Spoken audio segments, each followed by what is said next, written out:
Welcome to episode 55 of the Late Challenge podcast, in which, amongst other things, we're talking about Liverpool Football Club beating Brentford Football Club away from home for the first time since 1938, and asking why teams from other cities play Beatles songs before their matches, as well as checking in on our rivals for the title after the 115 club dropped points against Todd Bowley's Super Chelsea Blues, and a new regular feature on my agendas at least, checking in on how Xabi Alonso's doing and whisper it quietly. Could he be better than Klopp? Going to cause murder with that. But first to the main talking point of the weekend. I heard before the game at the weekend, before the Liverpool game, in a couple of different places, a stat being rolled out that we hadn't beaten Brentford away since 1938. And I straight away picked up my phone and made a note because it was my week to do the agendas. So you're always looking for things to put in to talk about. And I put a note to my phone saying, I'm going to talk about that because it's my least favourite thing in football and it drives me fucking mad and I'm sick of hearing it. And then I went on Twitter/X before the game and I saw that Robbo had a bee in his bonnet about the exact same thing.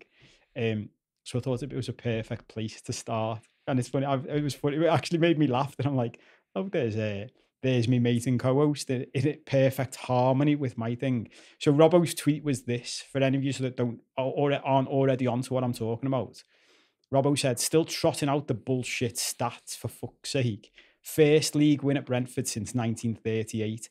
Yet this being the fourth time we've played them away in the league in the 86 years that have followed. So to be clear, before the weekend, we played Brentford 3 times since 1938 at their place. We'd won one in the league, yeah. We'd drawn 2 and lost 1. So then we won at the weekend. So when everyone's like, it's the first time you've won it since 1938, what they never seem to mention, and I never get this, no one ever, they say it like, we're even in the same fucking league. You're like, we haven't played them. We haven't fucking played them. Also, we did play them in the League Cup and we beat them. And beat them. In the 80s. 83, I think it was. But that doesn't fit the narrative, so that doesn't get mentioned. So we can't say that. Yeah. But it's like, it blows my fucking mind. So like, to highlight the point, I was thinking about some of the teams. Like, not only have we never beat them since 1938, we've never beaten in our illustrious history. Mughal Town FC, they're my local team growing up. Melchester Rovers, that's who Roy of the Rovers plays for. The Chicago Bulls and the Indian national cricket team. We've never beat any of them. No. Marine unbeaten against Liverpool as well, yeah. And it's just bollocks, isn't it? And like, I think the reason it got up my nose, and I've seen a lot of people came back to me about that tweet as well, was just that it was pushed so hard by TNT. It was like in the preview, it was during the game, it was mentioned repeatedly as though like it was some big hoodoo or some big bogey. They're going to break this hoodoo that goes back pre-World War II. So they've come up, right, and we've drawn there once 3-3, and then we got beat last season. Yeah, and that's it. Yeah. They're the only ones that are actually relevant, aren't they? Because all the others are like ancient history. And then to trot it out as though like the 86, 87 years period of, that we're talking about here is relevant. They weren't even in our league. So I don't get it. I don't understand why, like, if you're prepping that, you take that as being a worthy bit of information. And I think we're getting to the stage now where like the difference between the good pundits and the bad pundits and the good journalists and the bad journalists is getting ever wider and ever more noticeable. Like I remember talking to a journalist years ago, a good one, and we were just having a bit of a natter about direction of travel with the industry. What could you do to sort of guard against it? Were there any skills you could get to try and, continue to make a living out of it and all that? And we talked about, obviously like going more digital, doing podcast, X, Y, Z, all of this. One of the things he said, which is semi come true, is he said, I can see like newspapers dying, which they quite clearly are some awful stats on that out over the weekend that I saw. And it's a shame, but it's happened and it's happening, and, it is what it is. But he said I don't think journalists will die, or certainly not a lot of them, because he said what I think people like is certain personalities, certain ways that things are delivered you know, etc. And I think that's borne out in the popularity of podcasts. And he said, I think you get to the stage where you'll pay for like your journalist that you like. Do you know what I mean? And like you've sort of got that already now, like with Substacks and things like that. You know, you mentioned Neil Jones occasionally on here, and he's got one, and I hope it's going well for Neil, top lad, and check that out if you haven't done already. But he's not the only one doing that. You know, it's the other lads. I feel really bad now that I've brought him up and forgot his name. Josh Williams, is it? That his name? He sometimes on the rap. Talks a lot about football. Oh, I think I saw he's just just set one up, distance hasn't he? covered. That's it. Thing, yeah.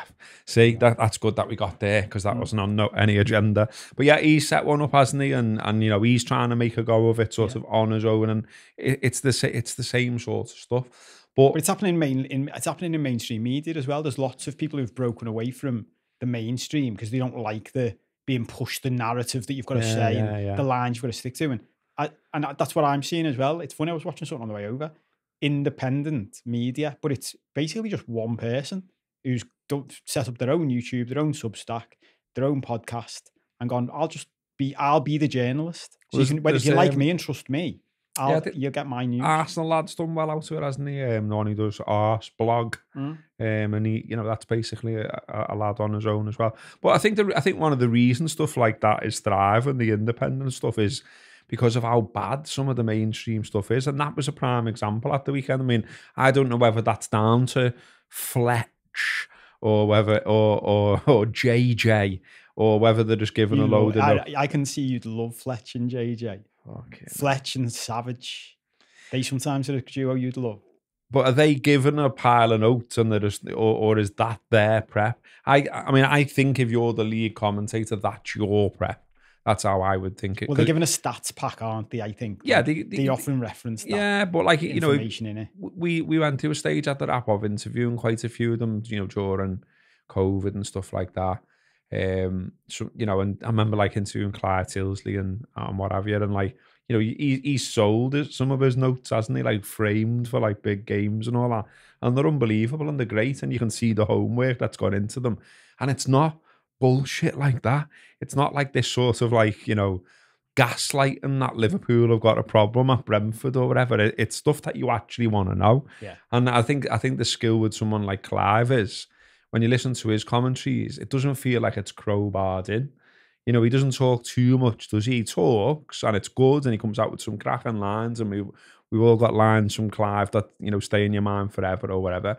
But when all that prep that's clearly in front of him, he seems to just, he has that knack of dropping it in a natural way at the right time. Whereas if you listen to someone like Sam Matterface, I've started to turn the radio off or the telly off when it's him. I can't stand them. And like, I can't pretend otherwise. That might be like not the done thing in the modern day to say you've got a strong opinion about someone else. But I can't stand that. I can't stand what he's delivering to my ears. And I have to look for something else, because he crowbars in bad puns, too many facts, and like, you know, comes across, and might be pot kettle, as a really bad know-it-all at times. Like, you know, like he was talking about something at the weekend and I heard it, and one of the other pundits that was on said he disagreed with him, and he was such an arse back, because it was like, how dare you say you disagree with me, like. And like, if you remember rightly, she had a point as well. But yeah, like I say, I feel like, you know, that's where we're going. We're certainly with footy media, where you're just going to pick, you know, the ones you like. And look, you know, there are ways and means, and people were saying this to me, there are ways and means to watch the Liverpool match in another way, shall we say. So like, people were saying to me, you need to get onto the American coverage, you know, because they don't do that, and you might like that a bit better. So now I think if I'm not at a game and Liverpool are playing and it's TNT and it's them two again, I think I'd go and actively look for an alternative now after that, because it was so annoying. Yeah, but it's interesting, isn't it? Because I've thought this for a while with lots of the mainstream ones. You see people, and it's funny that it's like there's stuff come up with, you know, our old mate Joey Barton, who referenced when he's criticising like the women who've come into the game as commentators and stuff, and because I'm watching like the criticism he's got of certain female pundits, and I'm thinking, But mate, what you're not mentioning is how many male pundits are Bad fucking ones. awful. Yeah. Like they're shite.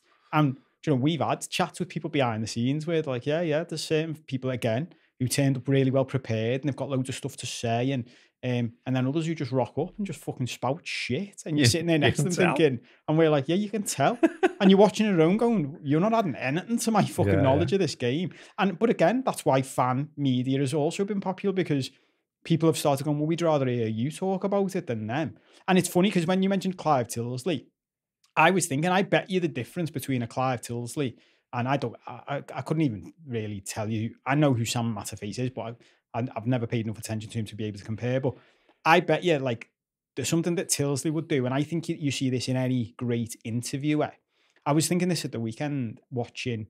Did you see Rio Ferdinand interviewed Jose Mourinho? No, didn't see it. They did, so they've got like this big exclusive, obviously through it being Rio Ferdinand, and fair play to them. And they released it in 3 parts, and I watched the first one, and I haven't watched the rest yet because of what I'm about to say, but I will, because I'm interested in hearing what Mourinho's got to say. It's about his first interview after being sacked by Roma, and he's sitting there being interviewed by Ferdinand, who is a famous ex-footballer, in my eyes a decent pundit, but he's not an interviewer.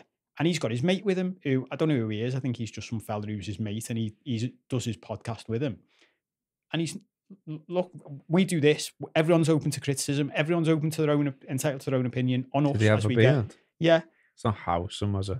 I don't know what his name is, but I just don't think he's great. And the thing is, the thing about a great interviewer for me is, it doesn't matter who you are. You listen to what the person's saying and you respond to that, whatever they've just said. So you might have a list of questions, but you don't just go through your list of questions. And what I see loads of is like, Joe Mourinho would say, give an answer, and I'm thinking, fucking hell, that's interesting. Ask him more about that. And they go, right, so anyway, Jose, tell us what your favourite way to prepare a match is. And you're like, he was just talking about being offered the Portugal job.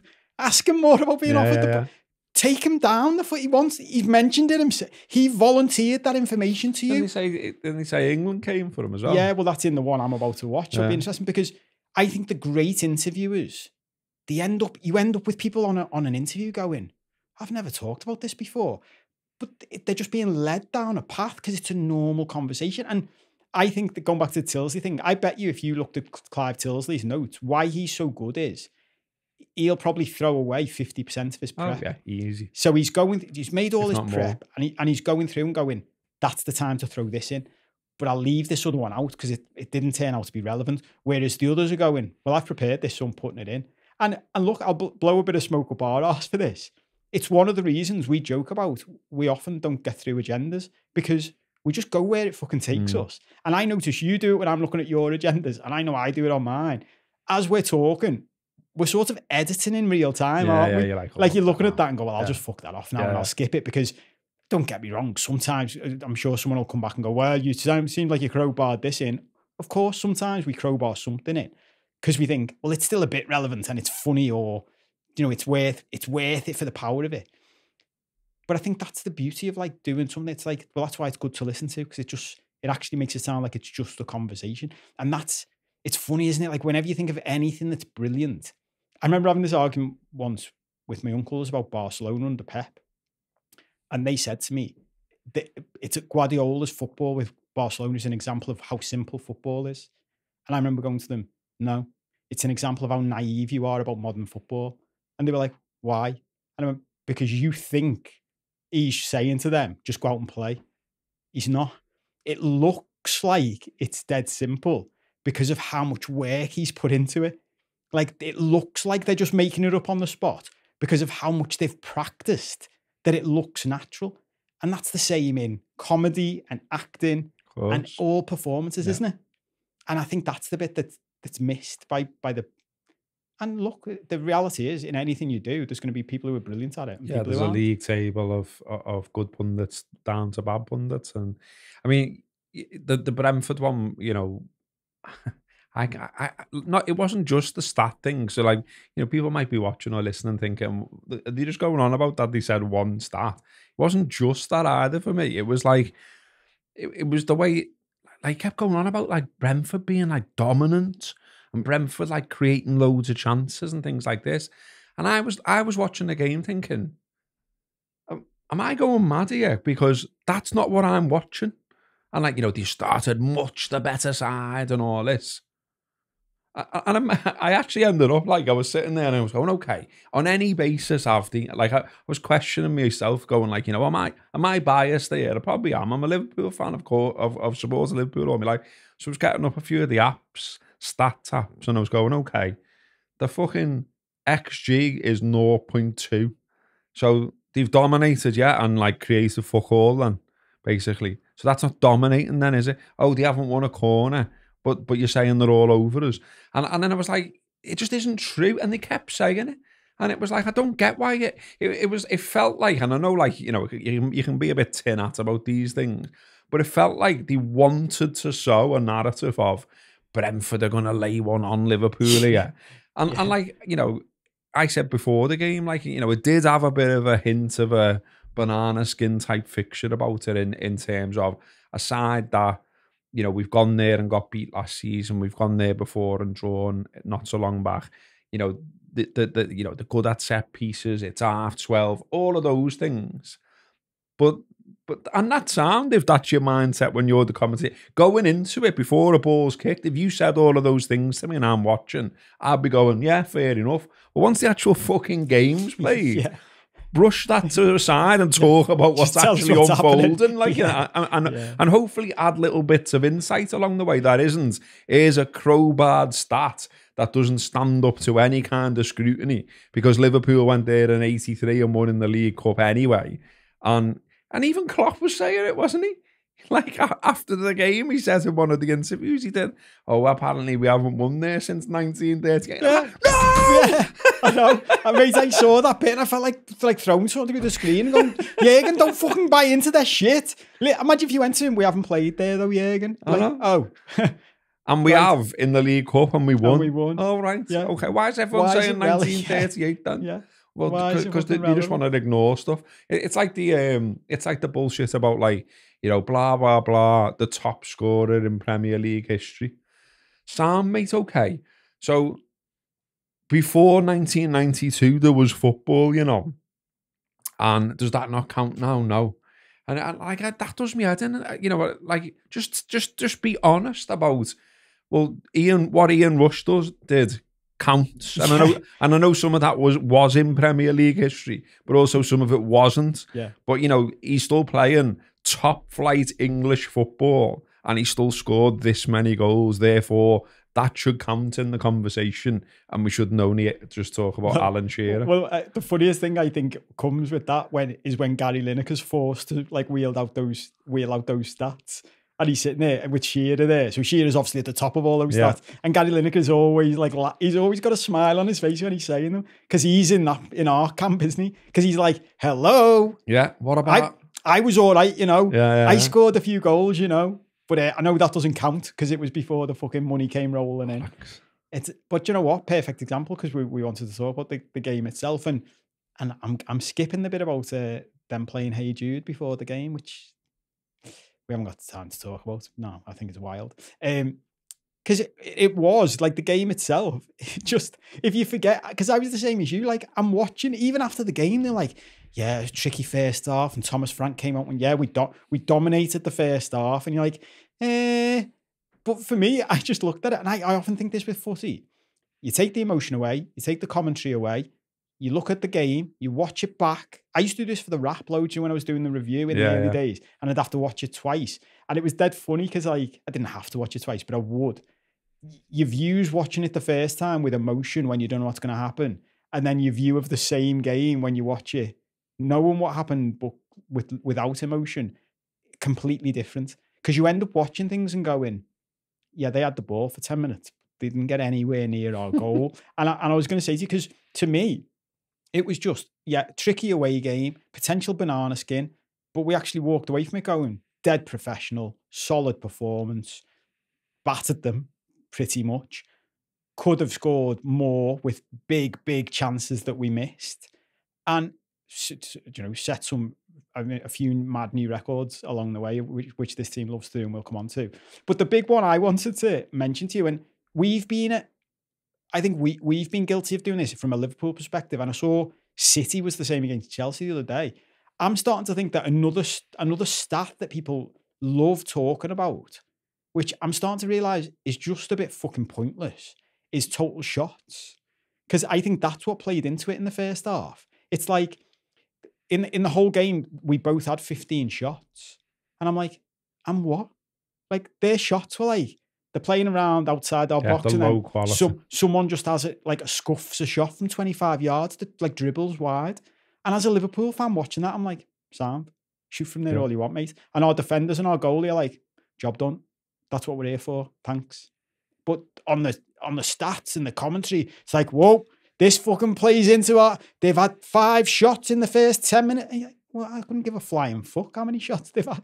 It doesn't matter. Goes back to the thing we often say about Pep Linders when he said, our job is to create chances that are like 8, 9, and 10 out of 10.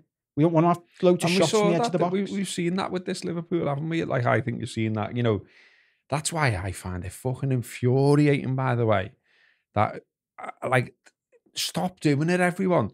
When you go to Anfield and, like, Joe Gomez is 35 yards out and you all start going, shoo, fuck off. What is that? That for me is an old school versus a new school thing, isn't it? Like, I think if that was us as kids, right, and we'd done that, whoever was taking us, Joe, your older brother, your uncle, the old fella standing next to you would have clipped you down the ear and gone, shut up, dickhead. We don't do that here. And now it's fucking crept in. Well, I don't quite do that, but I do find myself at Anfield just going, people around here, yeah. No, yeah. Caught head. Yeah. But I do just sort of like find myself going, no, no. I don't want him to shoot from 35 yards. I want him to create but they're doing it to Joe Gomez. You're like, sorry, fellas. He hasn't scored for 240 games or whatever it is, and you think his best chance is a left-footed shot from 25 yards.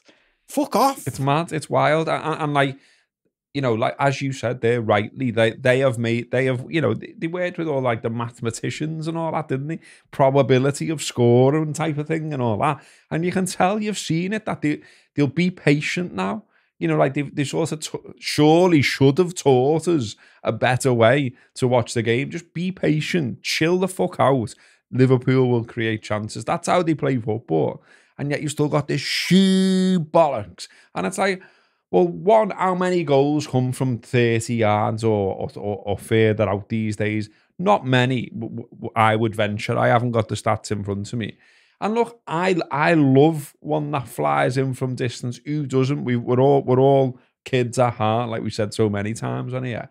But to keep doing that over and over again at a home game, it's just counterproductive shit. And gibby, just fuck it off. But yeah, I can remember games, you know, going to watch Liverpool and like they start panicking because the result's not going their way, and they are shooting from 35 yards and they just fly over the bar. They don't go anywhere, and then you see all of the defenders patting themselves on the back and going, "Sound, we get to reset. We've got the ball. Let's take our time. Jobs are good." And a lot of that was that from Brentford. Like, you know, you'd expected something from them. You know, I thought they'd try and start fast, try and get in our faces, get stuck in, all of those things, and they did try and do all of those things. And I think Klopp was what I like where Klopp referenced. So he's obviously been done, hasn't he, quite a few times. I was just seeing if it was on here. Yeah, it is on here. He's been done now, hasn't he, many a time now for sort of having a go at refs, either when he's out on the pitch and, you know, he's gone and celebrated in someone's face or whatever, or in terms of what he said afterwards and all that. And I've thought for ages, like, we know he's got a chimp knocking around in him that needs to come out of its cage now and again. And I feel like I wonder I'd love to know how much coaching he's had behind the scenes of let's just keep yourself out of trouble here. And so I thought it was quite clever when he basically said, mad that, wasn't it? That, you know, Liverpool got done 18 times for giving a foul away and Brentford only 4. And he was like, but he didn't, the way he said it, he didn't dress it up as being a criticism of that's a bit mad, which it fucking is, by the way. he instead he said, so that meant we had a lot of set pieces to defend, and that was difficult, and that made it hard for us. And it almost, it almost sounded like he was giving Brentford credit, whereas obviously, you could shine off the surface. He's having a pop. He's like, how the fuck, when they were flying in on our players, have they only given away 4 fouls in fucking 90 odd minutes? And I still don't know, but I thought it was clever how he did that. Yeah, and that was interesting. But something else back to the tied into that, but with the narrative thing as well, is you look at Brentford and even their form this year, they don't seem as strong as they were last season, and they had Pinnock missing, and they said even themselves after the game that was a big loss to us, and that was apparent in a couple of the goals they conceded. I was like, fucking hell, lads. What's happening on that Gakpo one? Well, the Gakpo one, but even Salah's one, where even watching it live, as the ball drops, I don't know who, I think it was Ben Mee, who was just like, nah, I'll just leave that. And you're like, what? Mo Salah's standing right next to you, mate. You need to go for it. He's like, nah, it'll be fine. He didn't back himself at all, did he? No. Even when, he looks bigger than Salah, doesn't he? But Salah's just fucking sound. I'd love to know. I'd love to know watching that. When you love to just see, he'd defo win. But wouldn't you just love to see how strong he is? Do you know what I mean? I would. Because, you see him and he's absolutely ripped, and he's got he's got an 8-pack or something. He's got abs or some other muscles that I didn't even know existed going on when he's got his top off. And someone told me he actually has. When he takes his shirt off, he's actually so in shape. He's got certain muscles developed that only 1% of humans ever develop. Or wouldn't surprise me. Yeah. So his strength is obviously unbelievable, and I just thought that was a great example of it. That he got this big grok who his face just said, "Oh, I can't be arsed with this," as you're saying. It was I know how this is going to end. Do you have to go through the? Oh, come on then. I'll lean on you a bit and I'll try and put you. No, has it gone in? Well, of course it's gone in. Do you know what I mean? That's what his body language said. But Mo's just like that, isn't he? Just like this solid rock, holding him off. I'll just put that in the corner now. Sound. Yeah, but that's one of the reasons I love him, and we'll come on to talk about him, one of our new catchphrases a bit later. That I think, going back to that you ate, that everything happens for a reason. I think you can trace the Mo Salah now back to the Champions League final when Ramos did him. 100%. And I think in that moment, Mo Salah went, "You'll never do that to me again, you prick. And no bullies like you will ever do that to me again." And he went and did what I've always loved. I don't really like Cristiano Ronaldo, holistically, if that's a good way to describe it. I think he's a boss footballer, but I just don't like him. No, comes across as plenty of things. There's plenty of things to not like. Doing all the story. Google his name. But yeah, exactly. All that stuff. Whereas Messi is this likable, great footballer. But the thing I've always liked about Ronaldo is he wasn't as good as Messi. Just as two pure footballers. But what he did was no, I'm just going to become a monster. I'm going to become a powerhouse, physically fit, jump higher than you. I watched a thing on him once about him, Joe, how he improved the height of his jump and his hang time. And you're like, fucking hell. And you'd see it in games, couldn't you? Yeah. He'd fucking jump at the back post for a header, and he'd be like, fucking hell, lad, are you defying gravity somehow? What the fuck you do?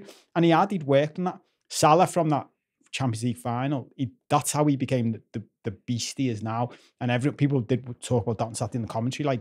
His strength is ridiculous, and because he's a bit smaller, he's got the lower centre of gravity and stuff. I think as well, there was, there's a time earlier in his career as well. You think about 44 goals, wasn't it, first season at Liverpool? I think I'm right in saying. And I think obviously that's quite the announcement to make when you come to a league and come to a club.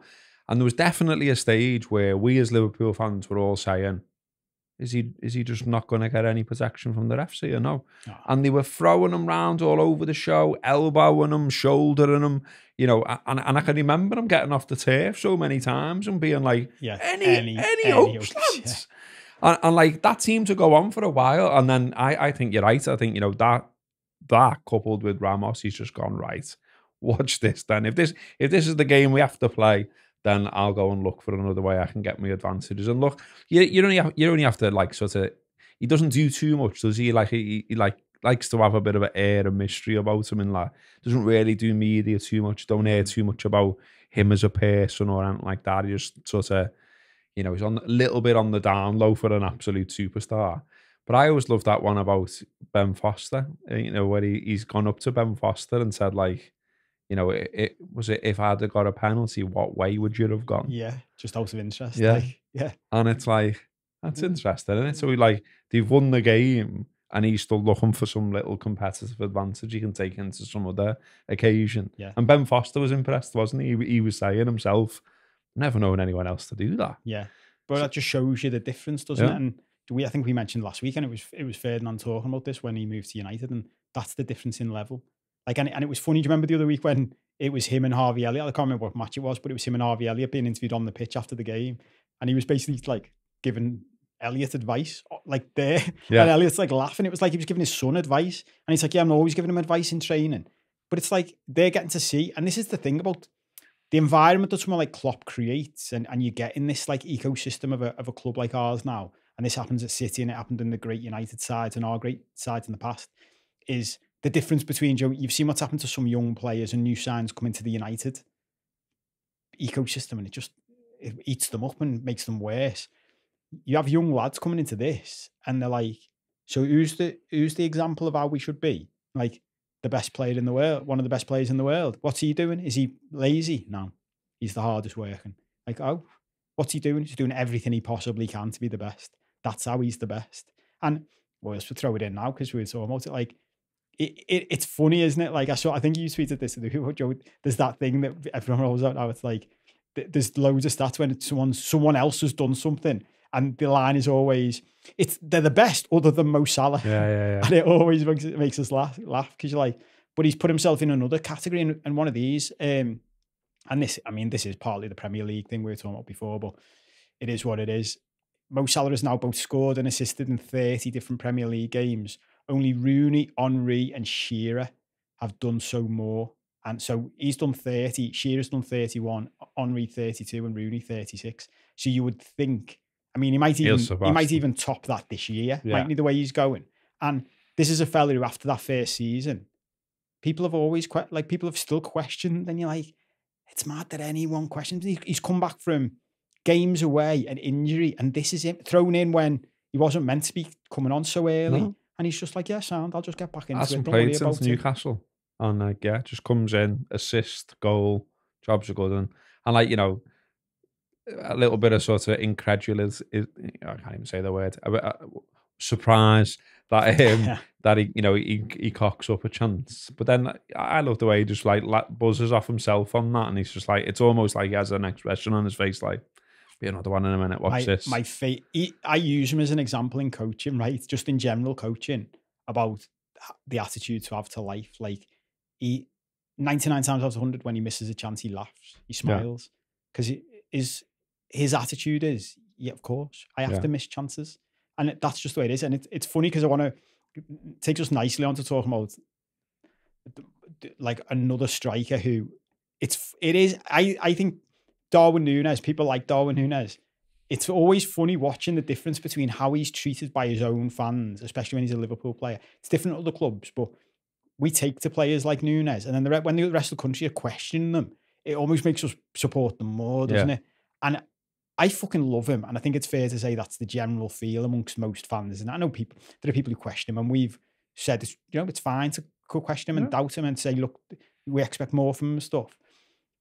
And I know everybody, it's funny this, I laugh at myself when this happens. We've said this about Mo Salah, when it's like everyone's raving about him. I'm like, I don't think people talk about him enough. Even with everyone saying that finish on Saturday was amazing, I don't think enough was made of it. No, like, it was unbelievable. It's fucking outrageous what he did when he's through one up. Imagine if you did, Joe, like the old question of sport, going back to the what happened next. Our thing last week of old, did we do that on Patreon? Old sports stars and stuff. Well, old TV shows. What happened next in question of sport? Yeah, Bill Beaumont's not getting that, is he? No, imagine that. Imagine if you freeze framed it, and imagine if everyone knew who he was as well. So he's like, this is a lad who no one's backing. They asked Crouch in commentary, didn't he? Did you think he was going to score one-on-one? Even though we love him, I think if you'd have frozen time and said to all Liverpool fans, let's vote, do you think he'll score? Probably would have been 50-50. If you'd have then said, for everyone who thinks he will score, or forget everyone who thinks he will, how do you think he'll try and finish it? To say he'll fucking lob him. And you're like, the keeper hasn't gone down. Nope. The keeper is going to stand up and he's going to jump with his... Watch it again. I've been watching it over and over again. The keeper stands up tall and jumps with his hand in the air. And he still lobs him. And you know, as it's in the air and you watch it, you're like, that won't come down in time to go in. And it goes in. And then you see Klopp's reaction when you see that, like, it's just such a brilliant reaction, that, isn't it? When in real time, you see how he reacts to him trying that finish. And you're like, are you fucking kidding me? It's a bit like, it reminded me of, do you remember Alonso and Gerrard against Luton? You're going to say that, yeah. Gerrard's like, pass it to me, pass it to me, pass it to me. Off. Fucking hell, Xabi. And then it goes in. Yeah. Like, really in, get in, Xabi. Also, always knew it was going in. That's what Klopp reminded me of. Just outrageous, isn't it? Like, unbelievable. Like, you know, when you know, it was one of them rare occasions really for me on Saturday where I hadn't gone because I had stuff planned. I could have actually gone, but I had stuff planned with my little lad, and so I just watched it on the telly. Didn't go to the pub, didn't watch it with anyone else. It was on Beat Todd in mine. But, you know, like, turned to the WhatsApp group and was just sort of like, you know, throwing bits and bobs in as the game's going on. And yeah, I think I put when he scored that. It's audacious from the big man. Because it was just like, oh, hang on. Yeah. What a fucking goal that is. Yeah. And like, I think you've got it here, haven't you? Like, I saw that tweet from Owen. Well, I'll read it out for anyone who didn't see it, because I saw this and I thought it's funny because as I read this from Michael Owen, like, again, going back to the punditry thing, I don't think Michael Owen is a great pundit. Like, no. I wish they'd mute him, apart from when he's talking about strikers, because I think listening to Michael Owen talk about strikers is fascinating, because he actually gives more insight than most strikers do. He does about the movement and the finishing. And so this is, Michael Owen tweeted quite a fairly lengthy tweet, but the reason I started reading it was because he agreed with what I was saying. I've just said, he says that finish from Darwin Nunez yesterday was insane. I can't stop watching it. And I can't begin to explain how difficult a skill that is. Moving at pace, the ball running away from you, being inside the box with no room for error, incredible. And then he puts in capitals, but it's also further proof that if he's to get closer to becoming the great player many people think he can be, he has to adapt his way of thinking. I mean, to even consider that finish is madness. It's a 1 in 10, 2 in 10 finish at best. Learning to slot, dink, or go around the goalkeeper is a far more productive way to score and will increase his chances to 4 or 5 in 10, thus massively increasing his end return. I'm really not trying to rain on his parade, as the goal was pure class, but I'd rather see it when Liverpool are 3-0 up, not at 0-0. And I read that and thought, do you know what? Dead interesting. And it is part killjoy, obviously, but I can see what he means. Like, yeah, I can see what he means, but he also, Darwin Nunez is not Michael Owen, and we don't want him to be. Yeah. You know, going back to like the you know, the loving him thing and why we love him. We don't love him because he misses. We don't love him because he's not as clinical as he could be and all the rest of it. But we love him, to go back to the word once more, we love him for his character, don't we? We love him for like how he's heart on the sleeve. He's a bit of a maverick. And, you know, the game's lacking players like that these days, I think. You know, it is a bit more sort of athletic, robotic. You know, I described Man City in a show I did last week. I was on the Anfield at the end of last week. I said that, like, watching them, that it's like AI or something. You know what I mean? It's I don't find it exciting to watch Man City, and I do find it exciting to watch Darwin Nunez, because there is a level of what the fuck's going to happen next. Do you know what I mean? And like Owen was brilliant, and you know, I can remember him. I was at Sheffield Wednesday away when he scored there, and it was like 3-3 maybe, and like, couldn't believe the age of him, the size of him, and the goals that were coming out of someone that age and size.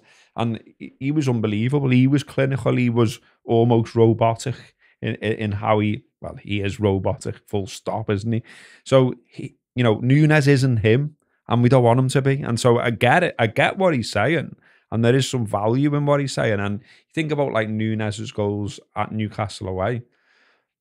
Allegedly, he'd been working on his finishing And then he went and did that, and you were like, oh, yeah. But he'd been working specifically on that finish, is what I Yeah. read.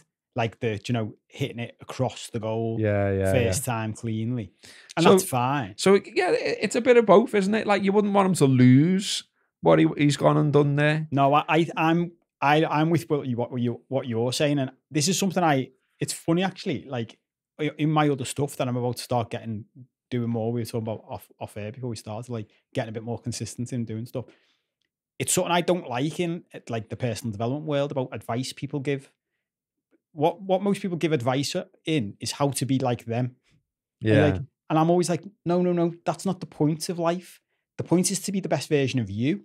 Yeah. Not to be as good as you can be like somebody else who's done all right. Like, there's a lot of that though, isn't there? Yeah, like, it's like, well, I did this really well, so that's how you can sort your life. Yeah. And it's like, no, fuck that. Like, just because I did it like that doesn't mean you have to. Yeah. That might not work for you. You find what works for you. And I think the better advice for Nunez, because who does he remind me most of?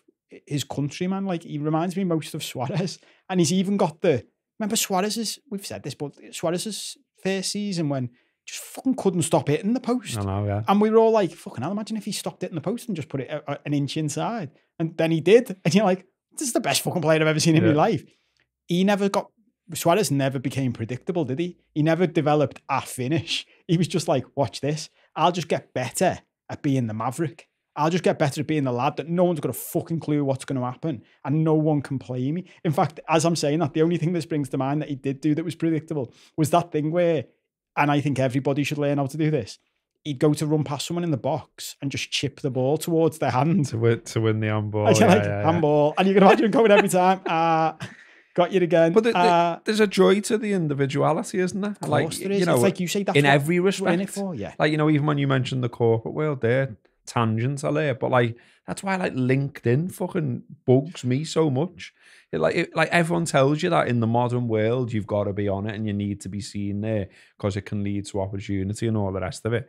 And to be fair, one or two things that I've done has come from there. I still fucking hate it though, because there's so many people parroting each other and writing like things that you've seen 1,000,001 times, and you're like, how do you think just parroting that, is going to lead to success? It's just weird. Like, encourage difference, encourage individuality. That's what we want to see. That's the joy. That's seeing something different, seeing something special is where you're like, wow.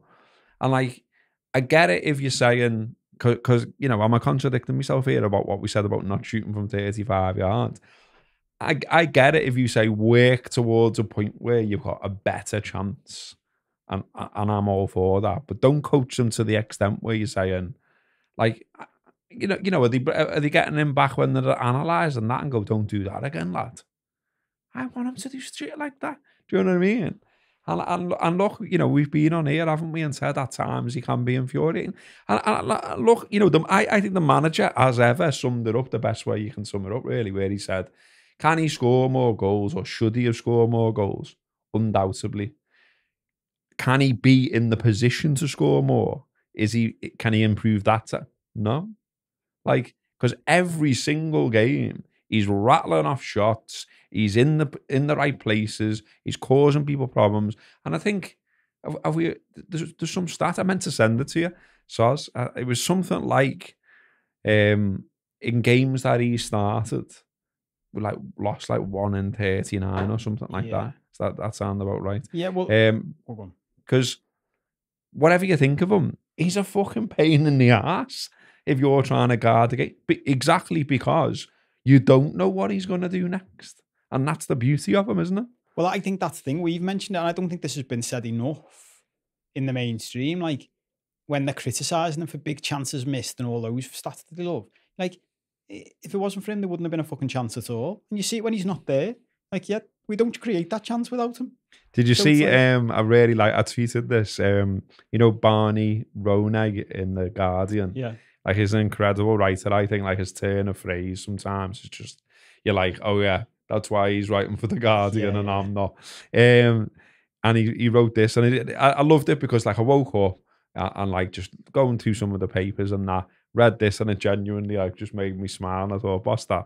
So he said, it's a rare quality to improve like this, to settle and assert your will after such a difficult start. All those days Nunez seemed to spend rumbling about the pitch like an errant Labrador, eager but always somehow in the wrong place, chewing your slippers, knocking over the tree tray, drinking out of the toilet. I just love that, like, because it's right again. It's right, isn't it? And again, the manager's talked about it. You know, like think about him when he first turned up, and he's like nutting defenders and getting sent off, and you're like, "The fuck's going on here? What are you doing?" Yeah, and you're like, "Whoa, hang on, lad. I know you're from Uruguay and all that, but hang on, hang on. That's not what we're into." Yeah. And like, so there's that balance, isn't there? I mean, I can remember Ferguson talking about Rooney like this, where it was like unbelievable talent, but also like that like skull edge, that like, the crocs that bit in him, like, which at times meant he'd do unbelievable things, like a proper like, what? Watch this then. And he'd just do something that no coach is telling him to do. And I remember Ferguson getting asked about that, and he was like, you don't want to take that out of him. You don't want to take that out of his game. You want to keep that in, because that's the special thing. That's what takes you to another level. That's what wins you trophies. That's what, gets the fans up off the seats and all that kind of stuff. And Nunez has got that. Yeah. Well, in fairness, I was a bit for a while. I've been a bit worried that that's what they were doing to Curtis Jones. They were coaching that out of him, and I think when I was seeing where that's going, like I think they were pulling him back to let him go again. Do you know what I mean? So he's the all-round footballer that we're seeing now, and shows that Jurgen Klopp on £7 million a year knows more about footy than me. Who fucking knew? But yeah, it's a perfect example with Ferguson and Rooney. And look, we're running out of time, so just to rattle through a few other stats that popped up, which shows that how incredible we've been, really. And so we're the first Premier League team to have 4 different players reach 10 plus goals in all competitions this season, with Gakpo scoring, because that's put Salah on 20, Nunez on 14, which is mad considering how much stick he's had, Jota on 14 and Gakpo on 10. Michael Reed, who I think is from Opta, said it's the earliest into a season LFC have done that since 1980-81, in which case it was the 31st game, McDermott, Souness, Dalglish and Johnson. So, I mean, the fucking company we're keeping with this thing. And, summed up no more so than, it was funny after the game, when they mentioned to Virgil, that was your 250th game. And it was funny that he was like, oh, I didn't know. I thought that was a bit mad. But then it came out afterwards, the stats all, again, Michael Reed said, and I saw other people saying this on Twitter, that Virgil van Dijk in his first 250 appearances for Liverpool has got the most wins, 171. And I saw he published a list of like, what's this, the top 10. And it just puts into perspective what Klopp has done, considering what our history is. So think about the teams that have been there in the past. So I think about like Paisley. Paisley took over a Shankly team that was great and did what he did. And in the first 250 appearances for LFC, the most wins, the top of the list is Van Dijk, Alexander-Arnold, Alisson Becker, Sadio Mane, Andy Robertson and Mo Salah. You get down to 7th in the list before you hit Alan Kennedy, and then Steve McMahon and Ian Rush, and then the next is Wijnaldum. You're like, fucking hell. It's mad, isn't it? It's just unbelievable. But it shows you, again, what we talked about like this ridiculous bar now for success. And like, I said something on that rap show I mentioned that went on. I said, like whatever happens, and I'm trying to write a piece on this, and I'm being very good at writing last few weeks with everything going on. Sozzy. But I said I'm proud of this group of Liverpool players and Liverpool now. Whatever happens, I'm proud of them. And like, because all the reasons that we've detailed so many times, including the latest bits of adversity that we've seen over the weekend, more injuries, etc. And then all the City stuff and, the fact that they're playing by different rules to everyone else. And like, as ever, someone's seen it and gone, look at him, like, he definition of top red, and, he's saying he's proud, they haven't even won nothing yet and all this and it. But it's this standard that they're having to reach week by week to even be in contention because of that ridiculous bar that's set, and that bar wasn't there previously. You know, like that's why you're having to get record point totals to win the league, and record point totals aren't even winning the league in the past and things like that. I don't know how you can judge a side or Liverpool or Klopp's era or anything without considering that. Surely you can't, unless you're thick as fuck, which is the only conclusion I can reach. So yeah, I mean, he just said, didn't he, Van Dijk as well? Oh, you know, good, it's playing with good players when he was asked about that stat. But he's, you know, he's unbelievable. He's central to it, and he's another one, isn't he? Where, you know, the amount that his game gets picked at by people outside our bubble, I'll never sort of understand it. Like, if you know about footy and you watch footy, you'll just know that he's a brilliant centre half and has been superb for Liverpool and has been a great signing for Liverpool, and that's it. You don't need to say, well, in fact, he did get dribbled past by X or Y, or what about when he did this at Arsenal? Like, you know, like stuff like that just shows you how brilliant he's been for us. And we all, you know, lots of us thought, is he ever going to reach, you know, the imperious level again? And then, you know, he's been back up there. And okay, there have been times where, you know, he's had a bit of an off day or whatever. But fuck me. What he's given to Liverpool in them 250 appearances has been all right, you know. Yeah, it's one of them mad things, isn't it? And look, at the beginning of the season, I said, look, when you say certain things out loud that you think, oh, it's not allowed to say, and I was like, he hasn't reached his peak again. And then since then, he has. Like, he's just back to where he used to be, isn't he? And I see people saying, we are spoiled, but I see people questioning inside and outside the fan base, but mainly outside, like, how can you possibly claim he's the greatest Premier League defender of all time? Like, John Terry did it for fucking 10 years for him. You're like, all right, he hasn't had the fucking chance to do that. Like, he hasn't done time yet. He's a good defender. He can't bend time. Like, we can judge that in a few years, whether he's as good as Terry. But the reality as well is, everyone seems to forget, John Terry made mistakes too. Yeah. Like, every great defender we've ever seen in our life, and anyone's ever seen from whatever era, they all made mistakes. They all fucked up. They all had off days.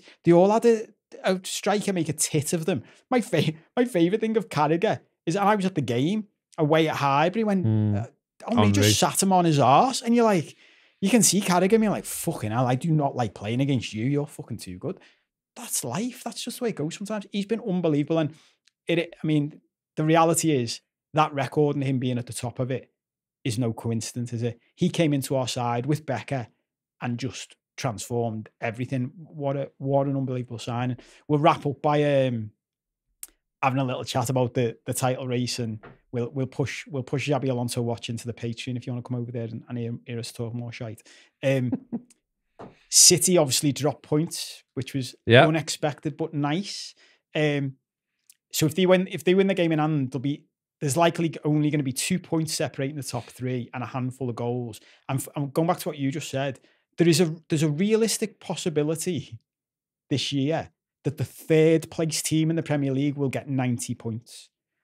Which is fucking madness. Yeah. You might get 90 points in the Premier League and not even finish second. It's just insane. But I thought the big thing about them dropping points also means we don't have to beat them at home now. We can go into that game and get a draw. And I know that could let Arsenal sneak in, but I think that's big for that game. Not that we won't try and beat them, and not that we won't be all out to beat them and Anfield will be on fire and all the rest of it. But I think that's big psychologically, because they have to come to Anfield now probably with the mindset of, do we need to beat Liverpool here? And if they have to come and try and beat us, changes everything. Plus, we all have to play United and Spurs, which is mad at this stage of the season, isn't it? It's interesting that us and Arsenal have to play United away and City have to play them at home. But we play Spurs at home, and City and Arsenal, I think both, have to go to Spurs away. Now, especially for Arsenal, that's big because it's a derby. I know we've still got to go to Everton, but two different ends of the spectrum, aren't they? Like, we've got this thing about the derby and all that. But at the end of the day, and we'll see, this might come back to bite me, because we can drop points against Everton, of course we can. Everton are nowhere near as good as Spurs. So I'd rather be going away to Everton than away to Spurs in a derby right now. And look, if you watch the City game, if they played that game another 99 times, they'd win the 99 times because we saw Haaland missing chances and sitters. And I know Ederson made a big save at 1-0. Arsenal look like they're very much clicking into gear. So they've had a couple of fixtures that have gone their way. It should be interesting to see how they go in their next big game. They've still got to go away to City, Spurs, Brighton and Man United. And I only spotted as I did this, their last game is Everton at home, which, imagine that. Imagine they've got to beat Everton and Everton need to win to stay up. And we need Everton to get points for us to win the league. What a combination that would be for Everton. Imagine the Evertonians' dilemma with that. Like, so you can win and stay up and you hand the league to Liverpool, their 20th league title, fairy tale for Klopp, or you just can draw or lose and go down, but they don't win the league. Imagine. And City's big games are home to Arsenal, United and away to us and Spurs. So a lot coming up. How are you feeling about it now? You tweeted, and this is my big thing, 13 to go. By the time you watch this or listen to this, we'll just be about to play Luton at home. Yeah. After that, it's 12 to go. And I think that's it. It is. Joe, people have been saying it's 13 cup finals, plus a cup final, plus an actual cup final. How are you feeling? Yeah, it proper, not that it didn't before, but, it's proper title race stuff now, isn't it? Like, you can feel it now. And like, I purposely didn't watch City because I didn't want to. I didn't want to sort of have that tension. I thought, don't get me wrong, I was keeping an eye on, every now and again, what score is it and things like that. But I just thought, I'm getting to the stage of the season where I'm not watching them. I'll leave them to it and we'll just see what happens. Obviously seeing the highlights back and all that kind of stuff. What was interesting to me when I sort of took in the media around what they'd done and saw bits on Twitter, etc., is how much Haaland was fuming about he's missed the chances, and then B, Guardiola absolutely fuming as well. And it was like, oh, well, in another life, surely you'd just be saying, well, it's only a draw. And that shows you that, for all this coolness that they like to have about themselves and, we're machine-like and we're just on the march and we're going to hoover up every trophy. You saw little cracks there, I thought, where you're like, they know that there's every chance they don't win it. And they know that dropping 2 points today is massive. So they know, it's written on their faces. It's written on how they just acted there. They know. Well, so I enjoyed seeing that they know. Isn't it funny that like the Haaland comparison here is, as I say, and Chelsea had chances, by the way. Yeah. So Chelsea had a boss chance at 1-0 to go 2-0 up. But even you just saying that, then there's just an air of Rocky IV about it, isn't there? Joe, the Haaland Drago comparisons, just that the fight at the end when it gets to the point where Drago's in his corner going, he's not fucking human, him. Yeah. Like, this isn't on. Yeah. You can imagine that. Just keep winning. There'll be a bit here where Haaland's going, but hang on, aren't we the boss ones? And Guardiola's there going, and a few of the lads who were there last time we won it, going, these are cunts. Yeah. Like, honestly. Got 8 injuries and they're still doing this. Yeah. Who's Conor Bradley? How the fuck is this? How is Trent Alexander-Arnold injured? And they've got this lad. You're like, yeah, sorry. I know. And this is what I mean about sort of being proud of them, because they just keep going. They just keep finding a way. Like I say, I think it was perfectly acceptable to say that it looked like a bit of a dodgy one, Brentford, and then they just got and blown them away. No problem at all. Put a load of goals on the board as well, which, could prove crucial. Like, City more than capable of going tonk on someone as well, of course, and getting it back up. But as things stand, we've got like a little gap on them now, goal difference wise, which could end up being crucial. So yeah, it's brilliant. And like, on we roll now to Luton, and we just got to keep it up. And I think it is at the stage now where you're just like, every single game now. The only worry is all these injuries, isn't it? It's like, you're just like, for fuck's sake, there's two different, it's that thing where you think two different things every time. Like, one, fuck's sake, another key player going down, another key player rumoured to be out for 2 months in the case of Jota now.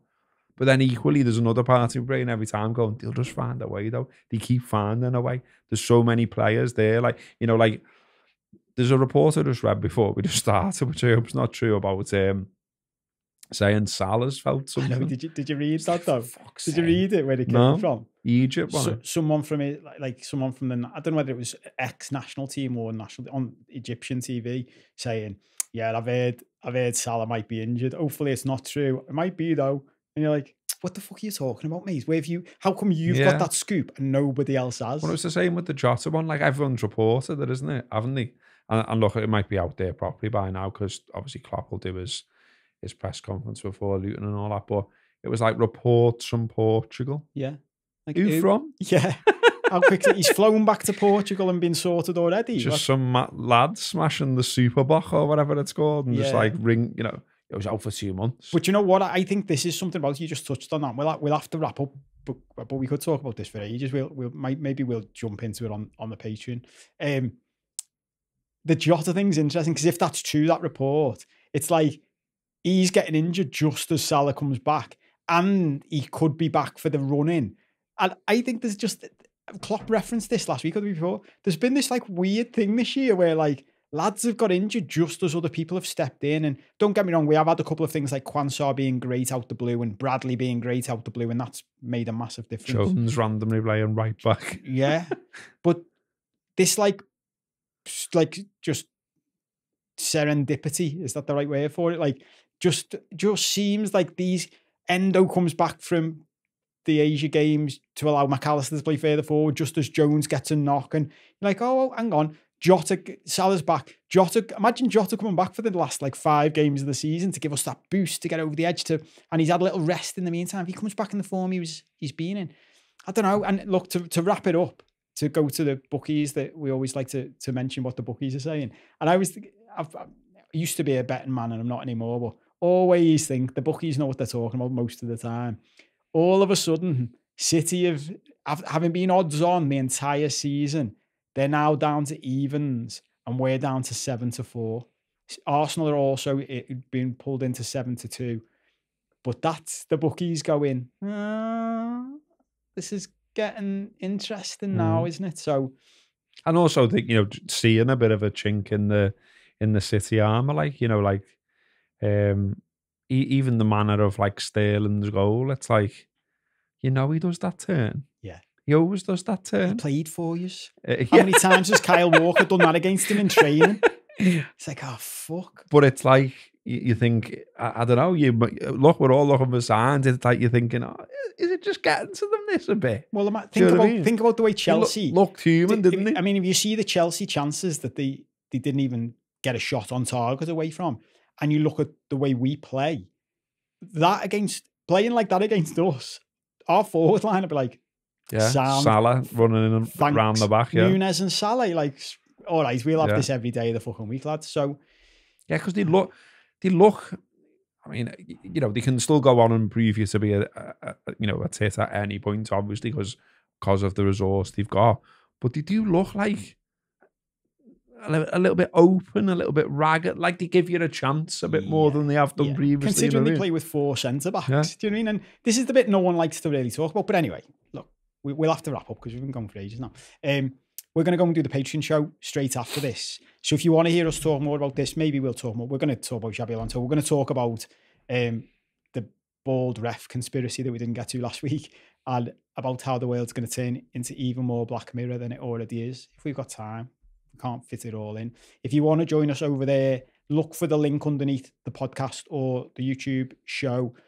That link will take you to a free trial, and you can listen or watch for 7 days, totally for free, to check whether you like it. It's all pretty self-explanatory. Check it out, see what you think. If you don't want to do that, that's absolutely fine. We know money's tight for a lot of people. Help us out, subscribe on YouTube. That's completely free. I was thinking that the other week, I bet the people would be like, what's the difference between subscribing on YouTube and subscribing on Patreon? Click the subscribe button on YouTube. It doesn't cost you anything. It just makes YouTube show us to more people. Click the like button. Tell your mates about it if you like it. Send us some comments. Let us argue know with me in the comments. Yeah, just argue with Robbo. Argue with Robbo on any social media platform you can, and it'll boost the algorithm for us. I'll start. What I'll do is, if you want something, I'll give you some like tips. I might do that. Start running a show on tips of how to get under Robbo's skin. Yeah, this will get him. If you haven't figured Tweet that out him and tell him that you interrupt Kopi all the time. Yeah. Fuck off. He loves that one. Tell him he talks over me, and to stop it, he fucking loves that one. That's it. Thank you for watching. Thank you for listening.